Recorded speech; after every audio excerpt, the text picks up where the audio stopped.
Hi friends, welcome back to my YouTube channel Tritiya classes. तो दोस्तों आज अपने सोयाबीन क्रॉप के बारे में पढ़ेंगे।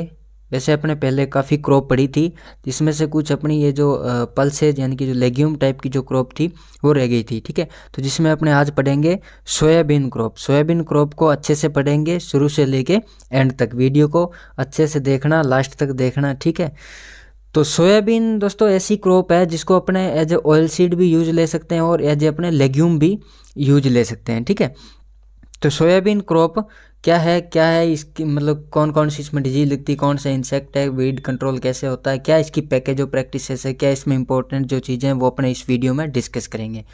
ठीक है फ्रेंड्स, वीडियो को स्टार्ट करते हैं। मेरा नाम है गोविंद तिड़दिया और आप देख रहे हैं हमारा यूट्यूब चैनल तिड़दिया क्लासेस। तो दोस्तों सबसे पहले कोई भी अपने क्रॉप पढ़ते हैं तो उसका अपने को उसका जो बोटनिकल नाम होता है, जिसको अपने वानस्पतिक नाम कहते हैं, वो अपने को पता होना चाहिए। ठीक है, तो सोयाबीन का जो बोटनिकल नाम है वो आपका है ग्लाइसिन मैक्स। क्या है? Glycine max. ये जो बोटनिकल नाम याद करने का तरीका होता है कि जब भी आप किसी क्रॉप का नाम याद करो, पढ़ो, जैसे आप सोयाबीन पढ़ो तो उसका उसका जो बोटनिकल नाम है उसको साथ में पढ़ो। ठीक है, सोयाबीन पढ़ा तो उसको ग्लाइसिन मैक्स पढ़ो। ठीक है, इससे क्या होगा कि बार बार आप उसका बोटनिकल नाम पढ़ोगे तो आपको याद होगा। ठीक है दोस्तों, फिर अपने नेक्स्ट बात करते हैं कि जो फैमिली, जिसको अपने हिंदी में कहते हैं कुल, तो जो सोयाबीन की फैमिली होती है वो होती है लेग्यूमिनेसी। क्या? लेग्यूमिनेसी। इसको अपने फेबेसी भी कह सकते हैं। क्या? अपने इसको फेबेसी भी कह सकते हैं। क्रोमोसोम नंबर, जिसको अपने गुणसूत्र कहते हैं, तो क्रोमोसोम नंबर इसमें होते हैं 2n बराबर 40। कितने होते हैं? 40 होते हैं। ठीक है दोस्तों, अब अपने सोयाबीन के जो और कौन से नाम है जिनको अपने सोयाबीन को अपने बुलाते हैं, यानी कि और अदर नेम कौन कौन से सोयाबीन के, उनकी बात कर लेते हैं। तो ये कुछ है, जैसे एक अपने अपने सोयाबीन को कहते हैं बोनलेस मीट, उसके अलावा poor man meat, yellow jewel, wonder crop और गोल्डन ऑफ अमेरिका। ये सब सोयाबीन के नाम है जिनको अपने अदर नेम से सोयाबीन को पुकारते हैं। तो इसको अपने बोनलेस मीट और पुअरमैन मीट कहते हैं। क्यों कहते हैं? क्योंकि कोई भी क्रॉप है, कोई भी चीज़ है, उसको अगर अपने अदर नेम से जानते हैं तो उसका कुछ ना कुछ रीजन होता है। जैसे इसको अपने बोनलेस मीट कहते हैं, पुअरमैन मीट कहते हैं। तो दोस्तों जैसे अपनों को पता है दो टाइप के भोजन होते हैं, एक होता है मांसाहारी और एक होता है शाकाहारी। जो मांसाहारी होता है उसमें उसमें जो मेन जो होता है वो होता है प्रोटीन, यानी कि अपने को जो मीट से, जो मांस से जो मेन अपने को जो चीज़ मिलती है वो अपनी मिलती है प्रोटीन मिलती है। क्या मिलती है? प्रोटीन। तो इसी तरह जो सोयाबीन एक ऐसी क्रॉप है जिसमें मतलब कोई सी भी क्रॉप ले लो, सबसे ज़्यादा जो प्रोटीन होती है वो किस में होती है? सोयाबीन के अंदर। लगभग 40 से 45% इसकी रेंज होती है, कुछ बुक्स में 42% भी लिखा होता है। ठीक है दोस्तों, तो सबसे ज़्यादा सोयाबीन में प्रोटीन होने के कारण इसको अपने क्या कहते हैं? बोनलेस मीट या पुअर मैन मीट। ठीक है, क्योंकि एक एज ए मीट का काम करता है, मीट में भी सबसे ज़्यादा प्रोटीन होती है, जो अपने इसको अपने शाकाहारी मांस भी कह सकते हैं। फिर अपने बात करते हैं येलो ज्वेल। तो येलो ज्वेल इसको इसलिए कहते हैं क्योंकि इसका जो कलर होता है ना वो पीला होता है, इसलिए इसको अपने येलो ज्वेल कहते हैं। फिर नेक्स्ट है वंडर क्रॉप। देखो वंडर क्रॉप या हिंदी में कह दो आश्चर्यजनित जो फसल है, इसलिए इसको बोलते हैं, इसलिए कहते हैं क्योंकि एक तो इसमें प्रोटीन तो होती है सबसे ज़्यादा, सभी दालों में सबसे ज़्यादा प्रोटीन होती है इसमें। कोई सी भी क्रॉप ले लो चाहे, उसमें सबसे ज़्यादा प्रोटीन होती है इसमें। प्रोटीन के अलावा इसमें फैट भी होता है, इसमें कार्बोहाइड्रेट भी होता है। ठीक है, इसके और भी यूजेज भी हैं इंडस्ट्रियल प्रोडक्ट में, तो इसलिए इसको अपने एक वंडर क्रॉप कहते हैं। ठीक है दोस्तों, फिर अपने इसका दूसरा जो नाम है अपने इसको कहते हैं गोल्डन ऑफ अमेरिका, यानी कि अमेरिका का सोना। इसलिए कहते हैं कि जितना भी अपने सोयाबीन का जो प्रोडक्शन होता है ना, उसका 50% जो प्रोडक्शन होता है अकेला अमेरिका करता है, यानी कि सबसे ज़्यादा सोयाबीन का प्रोडक्शन अमेरिका के अंदर होता है, इसलिए अपने इसको क्या कहते हैं? Golden of America. ठीक है दोस्तों, अब नेक्स्ट अपने इसके यूजेज, यानी कि इसके क्या क्या उपयोग है, क्या क्या इसके यूजेज है। तो फर्स्ट है इसमें making high protein food for children.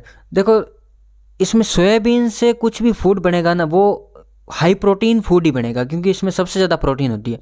तो जो बच्चों को प्रोटीन की ज़्यादा ज़रूरत होती है इसलिए अपने दूध वगैरह पिलाते हैं। ठीक है, तो बच्चों के लिए हाई प्रोटीन फूड बनाने के लिए सोयाबीन अच्छी क्रॉप है। उसके अलावा इसका जो ऑयल होता है उससे अपने वनस्पति घी बना सकते हैं। क्या? ऑयल से वनस्पति घी बना सकते हैं।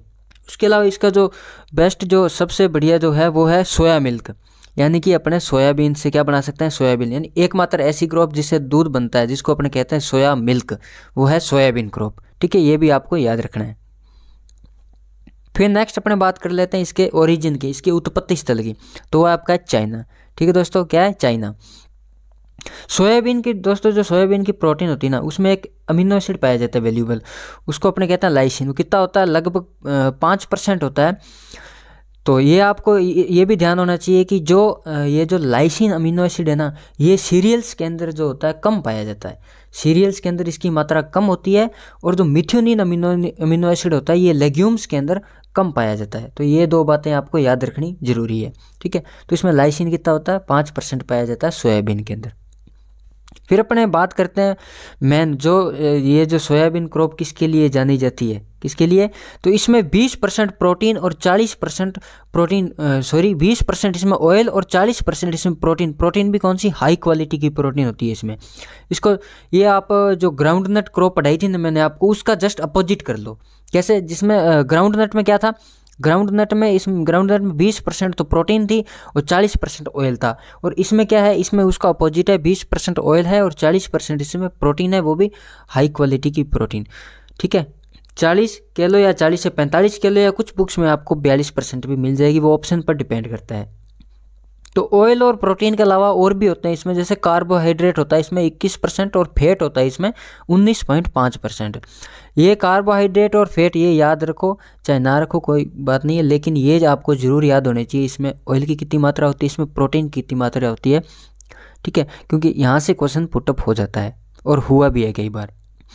फिर अपने नेक्स्ट बात करते हैं कि इसको अपने कहते हैं हाई यील्ड पोटेंशियल क्रॉप और very high nutritive value crop. देखो दोस्तों, न्यूट्रिटिव वैल्यू तो हाई होगी, ये तो कोई वो मतलब मैंने आपको बता दिया कि इसमें ऑयल होता है, प्रोटीन होती है, कार्बोहाइड्रेट होता है, फैट होता है, तो हाई न्यूट्रिटिव वैल्यू क्रॉप तो ये अपने आप हो गई। और यील्ड पोटेंशियल भी अच्छी है, इसकी यील्ड भी अच्छी होती है, जिसका भी अपने जिक्र करेंगे, ठीक है। फिर नेक्स्ट है कि इन्फ्लोरेसेंस, तो इसका इन्फ्लोरेसेंस जो होता है वो रेसिम होता है, और ये एक पॉलिनेशन की बात करें तो ये सेल्फ पॉलिनेटेड क्रॉप है, ठीक है दोस्तों। फिर नेक्स्ट बात करें फ्रूट की, तो फ्रूट इसका पॉड होता है, चाहे कितनी भी सारी जितनी भी अपने लेग्यूम क्रॉप होती है मोस्टली सबका जो फ्रूट होता है वो कैसा होता है, पॉड होता है, ठीक है दोस्तों। फिर अपने क्लाइमेट की बात करें, तो क्लाइमेट जो होता है सोयाबीन को चाहिए वार्म एंड मॉइस्ट, और ये शॉर्ट डे प्लांट है। तो ये आपने पढ़ा होगा शॉर्ट डे प्लांट क्या होती है, लॉन्ग डे प्लांट क्या होती है, डे न्यूट्रल क्या होती है, ये तो इसका अलग से एक टॉपिक है अच्छे से ये।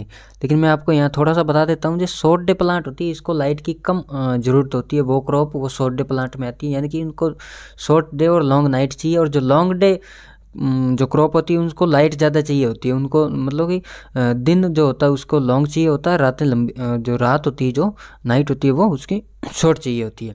इसी तरह जो डे न्यूट्रल होता है उस पर लाइट का कोई इफेक्ट नहीं होता उसको, ठीक है, उस पर कोई वो इफेक्ट नहीं होता उसका, उसके मतलब फ्लावरिंग पर, ठीक है। मोस्टली जो खरीफ वाली क्रॉप होती है वो शॉर्ट डे में आती है, जो ये जो रबी वाली क्रॉप होती है वो आपकी इसमें आती है लॉन्ग डे प्लांट में आती है, ठीक है। तो ये फोटो पीरियड के प्रति सेंसिटिव है, ठीक है दोस्तों। टेम्परेचर की बात करें तो 26 से 30 डिग्री इसका एवरेज टेम्परेचर है। सॉइल की बात करें तो लोमी सॉइल, ठीक है, लोमी सॉइल में ये अच्छी ग्रो होती है। फिर अपने नेक्स्ट बात करते हैं, इसमें एक फैटी एसिड होता है जिसको अपने बोलते हैं ओमेगा 3। क्या, ओमेगा 3 फैटी एसिड होता है जो हार्ट पेशेंट के लिए बेनिफिशियल होता है, ठीक है दोस्तों। फिर नेक्स्ट है, इसमें एक होता है पॉइजनस एलिमेंट जिसको बोलते हैं अपने ग्लूट्रोजन। क्या बोलते हैं, ग्लूट्रोजन, ये इसमें सोयाबीन के अंदर पॉइजनस एलिमेंट होता है। फिर अपने नेक्स्ट बात करते हैं कि जो सोयाबीन आपको पता है कि लेग्यूम क्रॉप भी है और ऑयलसीड क्रॉप भी है। तो एज ए लेग्यूम क्रॉप होने के नाते इसका काम होता है कि नाइट्रोजन का फिक्सेशन करना, ठीक है। अब नाइट्रोजन फिक्सेशन कौन करता है, नाइट्रोजन फिक्सेशन करता है बैक्टीरिया। कौन सा बैक्टीरिया, आपको पता है कि राइजोबियम जो स्पीसीज है, यानी कि राइजोबियम जो बैक्टीरिया है वो इसका काम होता है नाइट्रोजन का फिक्सेशन करना। तो राइजोबियम की अलग अलग स्पीसीज होती है जो अलग अलग क्रॉप में वो नाइट्रोजन का फिक्सेशन करती है, ठीक है। तो इसी प्रकार जो सोयाबीन आपकी क्रॉप है इसमें एक कौन सी राइजोबियम की जो स्पीसीज है जो नाइट्रोजन का फिक्सेशन करती है वो आपकी राइजोबियम जैपोनिकम। कौन सी है, राइजोबियम जैपोनिकम। ये लगभग 58 kg पर हेक्टर ये नाइट्रोजन फिक्सेशन करती है, ठीक है। तो दोस्तों ये 3 जो मैंने हाईलाइट वैसे कर रखे हैं, ये ओमेगा 3, ग्लूट्रोजन और ये राइजोबियम जैपोनिकम, ये अच्छे क्वेश्चन है, इसको आप अच्छे से याद रखना है। यानी कि ये कुछ क्वेश्चन ऐसे होते हैं जो बार बार एग्जाम में रिपीट होते हैं, आते हैं, इसलिए मैं जो क्वेश्चन आ चुके हैं या आने लायक होते हैं जो इंपॉर्टेंट क्वेश्चन है उसको मैं हाईलाइट कर देता हूँ, ठीक है दोस्तों। फिर अपने नेक्स्ट बात करते हैं कि ये जो सोयाबीन है इसको अपने क्या बोलते हैं, सोया स्टेट बोलते हैं। क्या बोलते हैं, सोया स्टेट, या इसको अपन बोलते हैं फोर्ट ऑफ सोयाबीन, यानी कि सोयाबीन का किला। सॉरी ये जो एमपी है यानी कि जो मध्य प्रदेश है, इसको अपने क्या बोलते हैं, सोयाबीन का किला बोलते हैं, फोर्ट ऑफ सोयाबीन, या इसको अपने सोया स्टेट बोलते हैं मध्य प्रदेश को। देखो ऐसा क्यों है, तो सोयाबीन अगर देखो अपने वर्ल्ड में बात करें, विश्व में बात करें, तो सोयाबीन सबसे ज़्यादा कहाँ होती है, यूएसए में होती है, ठीक है। और अगर मैं इंडिया की बात करें तो सबसे ज़्यादा सोयाबीन का प्रोडक्शन कहाँ होता है, एमपी के अंदर। तो एमपी के अंदर सोयाबीन का प्रोडक्शन ज़्यादा होने के कारण इसको अपने क्या बोलते हैं, फोर्ट ऑफ सोयाबीन, या इसको अपने सोया स्टेट बोलते हैं, किसको, एमपी को, मध्य प्रदेश को। तो इस एमपी को सोयाबीन के प्रोडक्शन के लिए इसको लगातार 3 साल तक इसको कृषि कर्मण अवार्ड से नवाजा गया है, ठीक है। यानी कि एमपी स्टेट को 2017, 18 और 19 कंटिन्यू 3 साल तक इसमें सोयाबीन के प्रोडक्शन अच्छा हुआ था, उसकी वजह से इसको कृषि कर्मण अवार्ड से सम्मानित किया है एमपी स्टेट को, ठीक है दोस्तों, ठीक है। और अगर राजस्थान में पूछ ले तो राजस्थान में सबसे ज़्यादा अपने सोयाबीन का प्रोडक्शन अपने झालावाड़ साइड होता है ना, हाड़ौती रीजन साइड।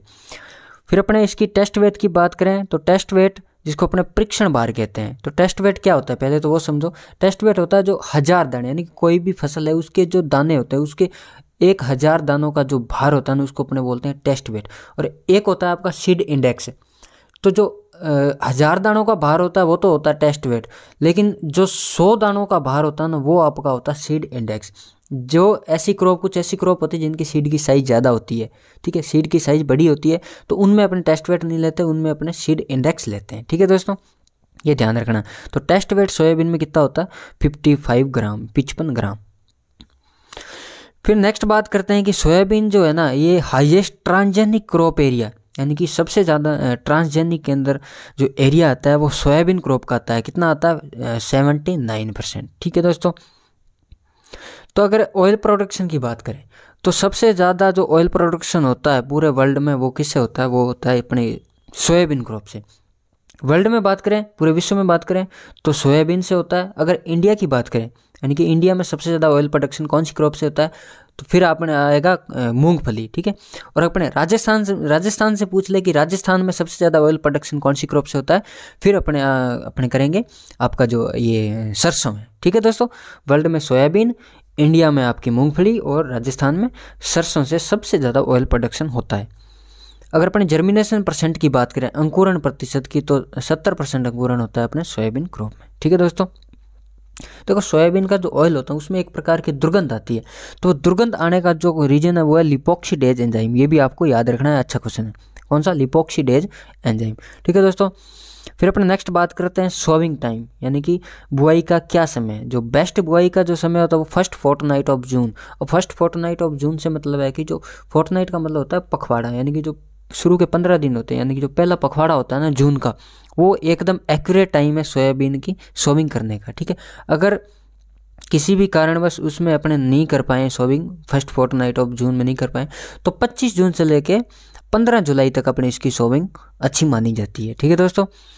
फिर अपने बात करते हैं, देखो कुछ सोयाबीन के दाने ऐसे होते हैं जिसमें क्या होता है, कलर होता है ना वो ब्लैक कलर का हो जाते हैं वो, तो उसका रीजन है एंथोसाइन। तो एंथोसाइनिन के कारण क्या होता है, सोयाबीन का कलर जो होता है ब्लैक हो जाता है, ठीक है।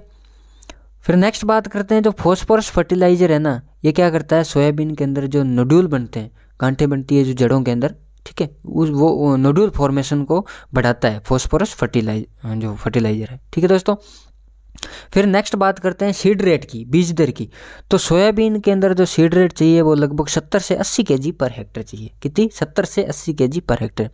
सोविंग डेप्थ की बात करें तो 3 से 4 सेंटीमीटर, कितनी है, 3 से 4 सेंटीमीटर। और अपने स्पेसिंग की बात करें, ठीक है, रोपण दूरी जिसको बोलते हैं, वो 45 × 15 सेंटीमीटर होती है, जो रो इंटू प्लांट होती है, ठीक है दोस्तों। ये जो सीड रेट और ये सोविंग डेप्थ होती है ना, ये कुछ ऐसी टर्में होती है जो आपको हर क्रॉप में याद करनी पड़ेगी, यानी कि बार बार जितनी बार आप ज़्यादा इसको पढ़ोगे ना तो आपके माइंड में अपने आप ये बैठ जाएगा, ठीक है, क्योंकि इनसे क्वेश्चन पूछ लिया जाता है। तो ये जो सोविंग, वैसे आप याद करना चाहो तो क्या है कि सोविंग डेप्थ और सीड रेट ये डिपेंड करती है बीज की जो साइज होती है। जितना बड़ा बीज का साइज होगा उतनी ज़्यादा सीड रेट होगी और उतनी ज़्यादा ही सोविंग की डेप्थ होगी। जितना छोटा होगा बीज का साइज उतनी सोविंग डेप्थ उसकी कम होगी और उतनी उसका सीड रेट भी कम होगी, ठीक है दोस्तों। फिर नेक्स्ट बात करते हैं इसकी उपज की, ठीक है। तो इसकी उपज अगर इरीगेटेड एरिया में बात करें, यानी कि सिंचित एरिया में, तो 25 से 30 क्विंटल पर हेक्टेयर होती है। अगर अनइरीगेटेड एरिया यानी कि असिंचित एरिया की बात करें तो 10 से 15 क्विंटल पर हेक्टेयर इसकी उपज होती है। फिर अपने नेक्स्ट वैरायटीज़ की बात कर लेते हैं। तो कुछ में 2 टाइप की वैरायटीज होती है। कुछ वैरायटीज ऐसी होती है जिसको अपने यूएसए से इंट्रोड्यूस किया गया है, कुछ वैरायटी ऐसी है जो इंडियन वैरायटी यहीं डेवलप हुई है अपने कंट्री के अंदर। ठीक है दोस्तों, तो पहले अपने पढ़ते हैं कि जो यूएसए से इंट्रोड्यूस की गई वैरायटीज है वो कौन सी है। तो इसमें ब्राग, ली, कैंट, क्लर्क 63 और ब्लैक हट, ये ऐसी वैरायटीज है जो, देखो दोस्तों इसमें वैरायटीज़ का कोई वो अंत नहीं होता। वैरायटीज़ आपको पता है कोई भी क्रॉप है खूब वैरायटीज होती है, लेकिन अपने को वो पढ़नी है जो एग्जाम में आती है, जो इंपॉर्टेंट होती है, अपने को उन्हीं पर ज़्यादा फोकस देना है। ठीक है, तो इसमें जो एक वैरायटी है मैंने बताया आपको कैंट, तो इसका थोड़ा ध्यान रखना, क्योंकि ये कैंट जो वैरायटी नहीं, ये ओट है जो क्रॉप है आपकी जई उसकी भी होती है और ये कॉफ़ी की भी होती है। ठीक है, तो आपकी ये सोयाबीन और कॉफ़ी और ओट इन तीनों की होती है कैंट, तो इसका भी थोड़ा आपको ध्यान रखना है। तो कुछ अब अपने देख लेते हैं जो इंडियन वेराइटीज़ है। ठीक है, उसकी बात कर लेते हैं। तो इसमें जो इम्पोर्टेंट है वो पहली है शिलाजीत और अहिल्या 1 और अहिल्या 3 ये दो क्रॉप है, ये सॉरी ये जो वैरायटी है ये इंपॉर्टेंट है। ये जो शिलाजीत है ये अर्ली वैरायटी यानी कि 105 दिन के अंदर पककर तैयार हो जाती है। ठीक है दोस्तों, फिर नेक्स्ट बात करते हैं कि अलंकार, अंकुर, पंजाब 1 और T49। ठीक है, इसका भी ये भी अच्छी वैरायटी है T49। तो ये जो वैरायटीज़ है ये अपनी सोयाबीन की इंपॉर्टेंट वैरायटीज़ है। ठीक है, अब नेक्स्ट देखते हैं अपने इसमें जो मैन्योर्स एंड फर्टिलाइजर यानी खाद और उर्वरक, मतलब कितनी कितनी डालते हैं। तो FIM तो अपने 10 से 15 टन पर हेक्टेयर डाल देते हैं। ठीक है, NPK की बात करें तो आपको पता है जो जितनी भी लेग्यूम क्रॉप होती है उसमें नाइट्रोजन तो अपने लगभग 20 से 30 kg डालते हैं, कम ही डालते हैं। ठीक है, फॉस्फोरस 60 से 80 kg और पोटेशियम जो है 40 से 60 kg पर हेक्टेयर अपने सोयाबीन के अंदर डालते हैं। फिर अपन नेक्स्ट बात करते हैं खरपतवार नियंत्रण की, वीड कंट्रोल की। ठीक है, तो वीड कंट्रोल के लिए देखो जैसे वैसे तो क्या है कि ये जो लेग्यूम और पल्सेस क्रॉप होती है इनमें सबसे मोस्टली क्या होता है अपने एलाक्लोर और फ्लूक्लोरोलिन ये अपने इसमें यूज कर देते हैं। ठीक है, इससे अपने वीड कंट्रोल कर लेते हैं। और जो ये सोयाबीन की बात करें तो इसमें कुछ अलग भी जो वीडिसाइड जिसका अपना यूज करते हैं, जैसे एक तो अपना टॉक E25, इसकी जो डोज है वो 1.5 to 2 kg पर हेक्टर अपने यूज में लेते हैं। इसके अलावा बासालीन है 1 kg पर हेक्टर। बासालीन को ही एलोकलोर बोलते हैं। ठीक है दोस्तों, फिर है इमेजाथाइपर। ठीक है, अब अपने बात कर लेते हैं डिजीज़ की, यानी कौन कौन से सोयाबीन के अंदर रोग लगते हैं। तो सबसे इंपॉर्टेंट जो सोयाबीन के डिजीज़ है वो है चारकोल रोट। क्या है चारकोल रोट? इसका जो कोजल ऑर्गेनिज्म है, ये चारकोल रोट जो होती है ये फंगस से होने वाली डिजीज़ है। तो ये राइजोक्टोनिया बटाटिकोला जो फंगस है इससे ये अपनी चारकोल रोट होती है। ठीक है दोस्तों, इसके जो कंट्रोल करेंगे मतलब कार्बेंडाजिम से इसका सीड ट्रीटमेंट कर देंगे। ठीक है, सोयाबीन से पहले। फिर नेक्स्ट है कि येलो मोज़ेक वायरस। तो येलो मोज़ेक वायरस जैसे आपको पता है कि जितनी भी ये वायरस वाली डिजीज़ होती है यानी कि जो वायरल डिजीज़ होती है इनके वेक्टर होते हैं, यानी कि वायरस को एक जगह से दूसरी जगह ले जाने का काम करता है वो होता है वेक्टर, जिसको हम वाहक बोलते हैं। तो येलो मोज़ेक वायरस का वेक्टर वाइट फ्लाई। तो अपने को किसको कंट्रोल करना है? वाइट फ्लाई को कंट्रोल करना है, क्योंकि वायरस कभी एक जगह से दूसरी जगह से खुद नहीं जाता है, इसको ले जाने का काम करता है वेक्टर। तो वाइट फ्लाई को कंट्रोल करने के लिए अपने यूज करेंगे क्या? डाइमिथोएट। कितना यूज करें? 2 से 3 ml 1 लीटर में डाल के अपने स्प्रे कर देते हैं। ठीक है, इंसेक्ट की बात करें तो इसमें एक इंसेक्ट होता है गर्डल बीटल, जिसको भी उसको अपने डाइमिथोएट से कंट्रोल करते हैं। और एक इसमें इंसेक्ट होता है टोबैको कैटरपिलर। तो दोस्तों ये जो टोबैको कैटरपिलर जो इंसेक्ट है ना, यानी कि इंसेक्ट से अगर बात करें सोयाबीन में सबसे ज़्यादा जो नुकसान होता है इंसेक्ट से वो इसी से होता है, टोबैको कैटरपिलर से। यानी कि ये जो अपना जो कोटा संभाग है ना, कोटा डिवीज़न, इसमें क्या है 2001 में महामारी आई थी, इसी की वजह से टोबैको कैटरपिलर की वजह से सर्वाधिक नुकसान हुआ था। तो ये जो टोबैको कैटरपिलर वाला क्वेश्चन है ये भी 2012 में जेट में आ भी चुका है। ठीक है, फिर अपने कायरकी विकार जिसको अपने फिजियोलॉजिकल डिसऑर्डर बोलते हैं उसकी बात कर लें तो इसमें एक डिसऑर्डर होता है जिसको अपने बोलते हैं येलोविंग, जिसको हिंदी में बोलते हैं पीलिया रोग, जो अपने जिंक और आयरन की डेफिशिएंसी से होता है। ठीक है दोस्तों, तो आज के लिए इतना ही था। आई होप आपको वीडियो अच्छा लगा होगा, क्रॉप अच्छे से समझ आ गई होगी। कोई मैंने कोशिश की है कि कोई चीज़ इसमें छूटे ना, फिर भी कोई चीज़ रह गई हो तो वो आप कमेंट में बता देना। आप कमेंट में कोई कन्फ्यूजन हो तो आप पूछ लेना। ठीक है दोस्तों, मिलते हैं नेक्स्ट वीडियो में, तब तक के लिए गुड बाय।